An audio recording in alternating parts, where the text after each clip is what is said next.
Hi, welcome back to our channel fscookeryvlogs. ഇന്നത്തെ നമ്മുടെ recipe ഒരു ചിക്കൻ പോളയുടെ റെസിപ്പിയാണ്. അപ്പോൾ ഇതെങ്ങനെയാണെന്ന് നോക്കാം. അതിനായിട്ട് ഞാനൊരു ബൗൾ വെച്ചിട്ടുണ്ട്. അതിലേക്ക് 1 table spoon Kashmiri chilli powder, 1 teaspoon കുരുമുളക് പൊടി, 1/2 ടീസ്പൂൺ മഞ്ഞൾപ്പൊടി, 1/2 teaspoon ginger garlic paste, 1/4 teaspoon garam masala, 3/4 teaspoon fennel powder, coriander powder 1/2 teaspoon, ആവശ്യത്തിന് ഉപ്പും ചേർത്ത് നന്നായിട്ടൊന്ന് തിരുമ്മിയെടുക്കുക. അതിനുശേഷം കഴുകി ഡ്രെയിൻ ചെയ്ത് വെച്ചിരിക്കുന്ന വളരെ ചെറിയ പീസായിട്ട് കട്ട് ചെയ്തിട്ടുള്ള നമ്മുടെ ചിക്കൻ 200 ഗ്രാം എടുത്തിട്ടുണ്ട്. നന്നായിട്ടൊന്ന് തിരുമ്മി വയ്ക്കുക. അത് 5-10 മിനിറ്റ് റെസ്റ്റ് ചെയ്യാനായിട്ട് മാറ്റി വയ്ക്കാം. ഇനി അടുപ്പത്തൊട്ടൊരു പാത്രം വയ്ക്കുക. അതിലേക്ക് 3-4 ടേബിൾ സ്പൂണോളം നമ്മുടെ സൺഫ്ലവർ ഓയിൽ ഒഴിച്ചു കൊടുക്കുക. അതിലേക്ക് നമ്മൾ മാരിനേറ്റ് ചെയ്ത് വെച്ചിരിക്കുന്ന ഈ ചിക്കൻ മുഴുവനായിട്ട് ഇട്ട് കൊടുക്കുക. ജസ്റ്റ് ഒന്ന് ഫ്രൈ ചെയ്തെടുക്കുക. പെട്ടെന്ന് തന്നെ ആയിക്കിട്ടും കേട്ടോ. 5 മിനിറ്റൊക്കെ ആകുമ്പോൾ തന്നെ ആയിക്കിട്ടുവേ. ഇപ്പോൾ എനിക്കിവിടെ ചിക്കൻ കറക്റ്റായിട്ട് റെഡി ആയിട്ട് വന്നിട്ടുണ്ട്. കറക്റ്റായിട്ട് ഫ്രൈ ആയി വന്നിട്ടുണ്ട് കേട്ടോ. ഒരുപാട് മൂത്ത് പോയിട്ടൊന്നുമില്ലേ. അപ്പോൾ ഞാനത് കോരി മാറ്റുന്നുണ്ട്. ഇനി വേറൊരു ചോപ്പർ എടുക്കുക. അതിലേക്ക് കുറച്ച് കറി ലീവ്സ്, ഒരു കുഞ്ഞു സവാള, അതിൻ്റെ കൂടെ തന്നെ 2 പച്ചമുളക് ഇത്രയും ഇട്ട് നന്നായിട്ട് ചോപ്പ് ചെയ്തെടുക്കുന്നുണ്ട്. ചോപ്പർ ഇല്ലാത്തവർ വളരെ പൊടിയായിട്ട് ഒന്ന് അരിഞ്ഞെടുത്താൽ മതി കേട്ടോ. ഇനി നേരത്തെ നമ്മൾ ചിക്കൻ ഫ്രൈ ചെയ്ത് വെച്ച ആ സെയിം പാനിലോട്ട് തന്നെ കുറച്ചും കൂടി ഓയിൽ ഒഴിച്ചു കൊടുക്കുക. അതിലോട്ട് നമ്മളിപ്പോൾ ചോപ്പ് ചെയ്ത് വെച്ച ഒണിയനൊക്കെ ഇല്ലേ, അതിട്ടിട്ട് നന്നായിട്ടൊന്ന് വഴറ്റിയെടുക്കുക. അതിലേക്ക് ജിഞ്ചർ ഗാർലിക് പേസ്റ്റ് 1/2 ടീസ്പൂണും കുറച്ച് ആവശ്യത്തിന് ഉപ്പും കൂടി ചേർത്ത് നന്നായിട്ടൊന്ന് വഴറ്റിയെടുക്കുക. അതിലേക്ക് തന്നെ കുറച്ച് മഞ്ഞൾപ്പൊടിയും മുളക് പൊടിയും കൂടി ചേർത്ത് കൊടുക്കുക. നന്നായിട്ട് അതിൻ്റെ റോ സ്മെല്ല് മാറുന്നത് വരെ ഒന്ന് ഇളക്കിയെടുത്തതിന് ശേഷം 1-2 ടേബിൾ സ്പൂൺ വെള്ളവും കൂടി ഒഴിച്ചു കൊടുക്കുക. നമ്മൾ നേരത്തെ ഫ്രൈ ചെയ്ത് വെച്ചിരിക്കുന്ന ആ ഒരു ചിക്കനിൽ നിന്ന് ഒരല്പം ഞാനെടുത്ത് മാറ്റിയിട്ടുണ്ട്. ബാക്കി മുഴുവനും ഇതിനകത്തോട്ട് ഇട്ടിട്ടുണ്ട് കേട്ടോ. ഫില്ലിങ് റെഡി ആയിട്ടുണ്ട്.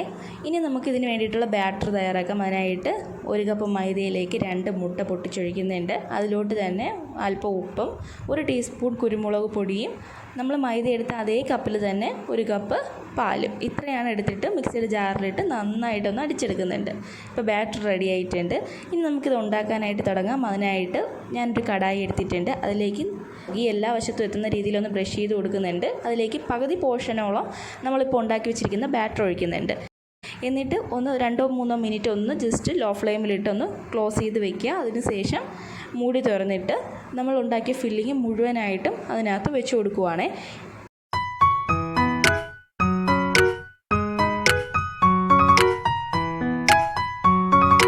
ഇനി ബാക്കിയിരിക്കുന്ന മുഴുവൻ ബാറ്ററും കൂടി അതിൻ്റെ പുറത്തോട്ട് ഒഴിച്ചു കൊടുക്കുക. അതിനുശേഷം കുറച്ച് വെജിറ്റബിൾസ് ആവശ്യമായിട്ടുണ്ട്. ഞാനിവിടെ ക്യാരറ്റ് എടുത്തിട്ടുണ്ട്, ക്യാപ്സിക്കം എടുത്തിട്ടുണ്ട്, അതുപോലെ തന്നെ കൊറിയാണ്ടർ ലീവ്സും എടുത്തിട്ടുണ്ട്. ഇതിൽ ക്യാപ്സിക്കം എന്തായാലും ചേർക്കണം കേട്ടോ. അതൊരു പ്രത്യേക ടേസ്റ്റ് കൊടുക്കുന്നുണ്ട് കേട്ടോ ഈ ഒരു പോളയ്ക്ക്. നിങ്ങൾക്ക് വേണമെങ്കിൽ തക്കാളിയും വെച്ച് കൊടുക്കാവുന്നതാണേ.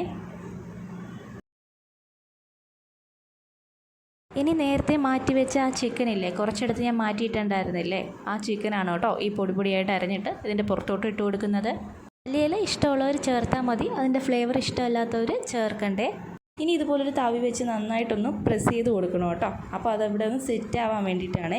ഇനി അടുപ്പ് ഒന്ന് ഓൺ ചെയ്തിട്ട് ലോ ഫ്ലെയിമിലാക്കിയിട്ട് വേറൊരു പാൻ എടുത്ത് അടുപ്പത്തോട്ട് വയ്ക്കുക. ഇനി അതിൻ്റെ പുറത്തോട്ടാണ് ബാറ്റർ ഒഴിച്ച് വെച്ചിരിക്കുന്ന ഈ ഒരു കടായി വെച്ച് കൊടുക്കേണ്ടത്. എന്നിട്ട് മൂടി വെച്ചിട്ട് എനിക്കിവിടെ 1/2 മണിക്കൂർ വേണ്ടി വന്നിട്ടുണ്ടായിരുന്നു കുക്ക് ചെയ്തെടുക്കാനായിട്ട്, അതും ലോ ഫ്ലെയിമിൽ വെച്ചിട്ട്. അപ്പോൾ നിങ്ങൾ 20 മിനിറ്റ് മുതൽ ഒന്ന് ചെക്ക് ചെയ്ത് നോക്കണേ, അത് വെന്തോ ഇല്ലേ എന്നുള്ളത് ഒന്ന് ചെക്ക് ചെയ്ത് നോക്കണം കേട്ടോ. അപ്പോൾ എനിക്ക് 1/2 മണിക്കൂറായപ്പോൾ ആ സൈഡ് വെന്തിട്ടുണ്ട്. അതുകൊണ്ട് തന്നെ ഞാൻ മറിച്ചിട്ട് കൊടുത്തിട്ട് 1-2 മിനിറ്റ് മാത്രം ഒന്ന് കുക്ക് ചെയ്തെടുക്കുന്നുണ്ട് കേട്ടോ. അപ്പോഴേക്കും നമ്മുടെ അടിപൊളിയായിട്ടുള്ള ചിക്കൻ പോള റെഡി ആയിട്ടുണ്ട്. ഈ ഒരു ഇഫ്താർ സമയത്ത് കഴിക്കാൻ പറ്റിയ അടിപൊളിയായിട്ടുള്ളൊരു സ്നാക്കാണ്. ഉറപ്പായിട്ട് ട്രൈ ചെയ്യണം കേട്ടോ. ട്രൈ ചെയ്യാത്തവർ.